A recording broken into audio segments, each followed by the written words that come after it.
I'm with Diane Nelson from Bridge to Jerusalem. Now, Diane, what is Bridge to Jerusalem? It's a very small nonprofit based out of Oregon, and it consists of me, Diane Nelson, a licensed social worker. And when did you start the organization, and why did you start it?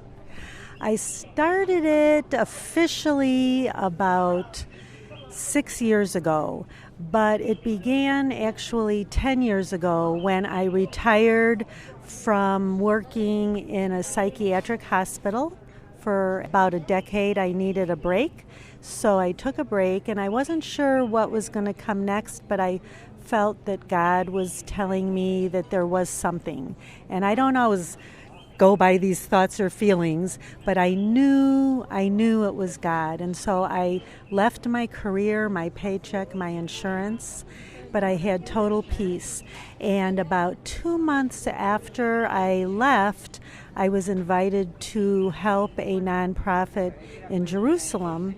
They needed a social worker urgently, and I felt like that was God just opening a door. I stepped through it, and they invited me back, and they invited me back, and then other agencies began to ask for my assistance. And so then about 6 years ago, I realized I was never going to go back to a paying job, and I started the nonprofit. So you're here today in Jerusalem. Who do you work with here in the land? Well, different organizations, nonprofits, and they are Messianic. Makaseh Association, which is a family crisis center. Anchor of Hope, which is a Messianic counseling center based out of King of Kings in Jerusalem. I have helped out with the Red Carpet Nail Center in Tel Aviv, which is an organization that helps victims of prostitution and sex trafficking. And I partner with the Damari Gypsy Community Center in East Jerusalem. I've done little projects with, the Pregnancy Center here in Jerusalem, and a women's recovery home in Arad. Just a little bit here and there and everywhere. How would you connect with people here in the land of Israel? How do I? People through relationship. That is the only way, really, to do anything, I think, in the kingdom of God, and that's the way it's worked here. I just came here because of a friend, and then as people got to know me, then they began to get trust in me and invited me to partner. So I didn't seek anybody out. It was just God organizing things through relationships. Is Israel a stressful place to live? Oh, yeah. I say that with a laugh. It's a different world. You know, I come from little polite America where everyone stands in line and makes room for you, and nobody honks on the roads, and here, everything's the opposite. It's very intense. You have to push your way through. If you wait to get onto a bus or off of the train for your turn, you'll never get on or off because everyone's pushing. But everything's harder here. Everything is harder. It's hard to explain. It's not just being a tourist. I think even Israelis who have left to Europe or America and then they come back, they see, yes, this is a stressful place to live. Is there a need for stronger social work here in the land of Israel? Well, I'm not an expert, of course, because I just come here as a volunteer, but from what I understand, I think yes, there is. Actually, I could say there's probably a strong need everywhere in the world. If you look at what's going on in the world, there's a lot of broken people. And so in Israel, one person told me that an estimate of 98% of the people who live in Israel have suffered post-traumatic stress or have post-traumatic stress disorder. So I would say just based on that, you could never have enough social workers. Do you see God doing something today in Israel? Yes, and again, I don't live here, so I'm not really the one to speak to this. But I think yes, on a level with what's going on in current events and history, believers coming here and loving people. You know, only 1 or 2% of the people in Israel are believers, and so it's one of the greatest mission fields. And so it's hard to say from that aspect because many people think that there might be more believers, but they don't come out and say so because of their family and community. They would be ostracized or rejected. So I hear stories, and I think God is moving, but you don't get to hear fully like you would in the States or somewhere. Do you encourage people to get involved as volunteers here? That's a hard thing because we don't know what's going on with the volunteer visa, but I think that people should get involved, whether it be coming to Israel or doing something in their own home or country. There's all kinds of things you can do. But if you want to get involved in volunteering in Israel, you can do things for a couple weeks with the IDF, which is really cool. There's things even right here where we're sitting at Christ Church. You can volunteer at the guest house. I have people who come with me, and I help them volunteer, like they'll travel a little and then volunteer a few days.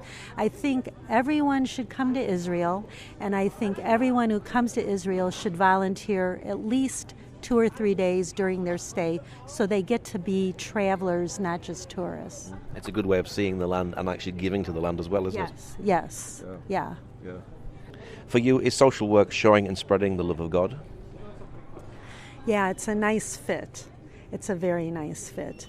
This is something so interesting here in the land because the Jewish people that I have talked to and met, they're suspect of Christians, that we're missionaries and we're out to get them. So the nice things that we do, the social working kind of things that we do, the giving of food, clothes, just loving. The question has come to me, are you doing this to convert me, to get me to be a Christian? And I've had to ask myself, what are my motives? I really had to search my soul. And so where I'm at now is social work is a way to love people. And Jesus said very clearly, love your neighbor. There's no strings attached. He healed people who didn't even believe in him. So social work is a way to just love people. And then always, my desire is for them to come to know the Lord, because then they'll have peace and everything that they need. But if they don't choose to, that's okay. So evangelism is not part of social work, but social work is a way to be the hands and feet of Jesus. Have you had an opportunity to work with Holocaust survivors here in the land? Yes, I have, and they're like amazing people. Wow. The Holocaust survivors who are alive today were young children or teenagers. The others have died, but the ones that are alive today, they just embrace life because they know what it's like to not have freedom, and they so appreciate Israel and the freedom they have here. At the same time, what's going on in the world is so traumatizing to them because the never again is happening again. Have you heard their stories?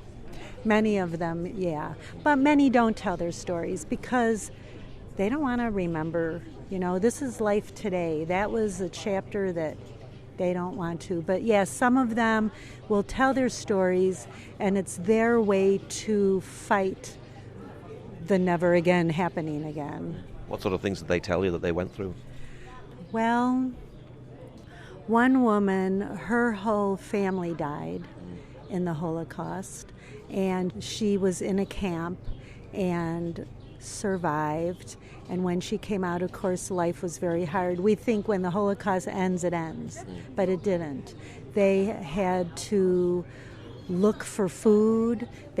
Many of them didn't have any clothes other than what they were wearing from the camps. She went back home, and she was rejected by her community, and so she ended up immigrating to the States, where she was then able to connect with some distant relatives there, and then she ended up going on and becoming a doctor. So a lot of the stories are like that. I met a man who worked for the space program. I've met professors, doctors, and I always ask them, how did you come through this horrible nightmare? You come out of it, and somehow you have the strength to go to college and to build a whole new life. You know, that they weren't so broken that they just lived a life of depression and trauma. They're amazing people. Yeah, so a lot of their stories are like this. What's it like for you when you see and you know you're helping someone? Well, as a social worker, you don't always get to see the outcome, because you might just see a person 2 or 3 or 4 times. And sometimes you hear down the road, but it's not like when you're painting a house, you paint it and it's done and it's beautiful. But when you see that you're helping someone, oh my goodness, it's like there's a young man who you interviewed once, and I started working with him here in Jerusalem when he was living on the streets, totally psychotic and not functional. And this was 10 years ago. Today, he is working as a computer programmer and following Jesus and writing music. Actually, he's finishing recording his first CD. He writes songs for the Lord. I never would have imagined what God did. But so for me, he's like my prototype and my encouragement of what, how I can play a part in God's miracle working. I don't do much, but I step in and do my little part, and other people do their part, and medications do their part, and so nothing is better than that. Yeah. Nothing. I love it. Yeah. Why Israel? Why did you have an interest in Israel? I didn't. I just came because this friend of a friend said, we need help in Israel, will you come?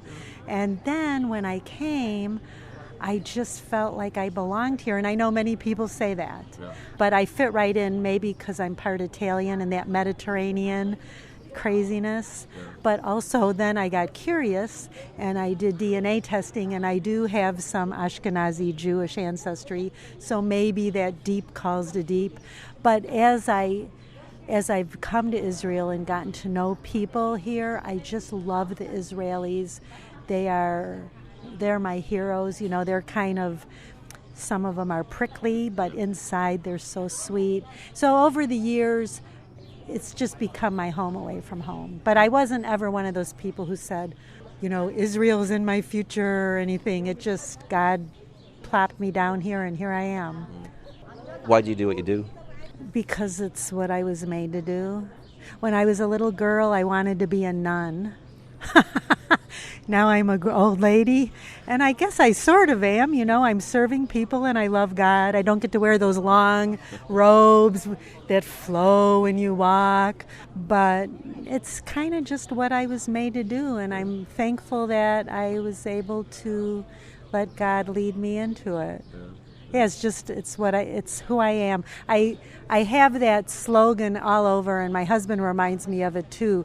Stop me from volunteering again. And what's your prayer for people here in Israel who are maybe struggling at the moment? Well, my prayer for the people here in Israel is that they would ask Jesus to show them who he is, to open their eyes of their understanding and reveal himself to them. Because if they ask, he will do it. And that's what they need is him. You have a website for people who'd like to know more. What's your website address? Okay, let's see if I can remember. It's Bridge to Jerusalem, but it's bridge number 2 Jerusalem.net. Okay, Diane, thank you very much. Thank you. Shalom, shalom.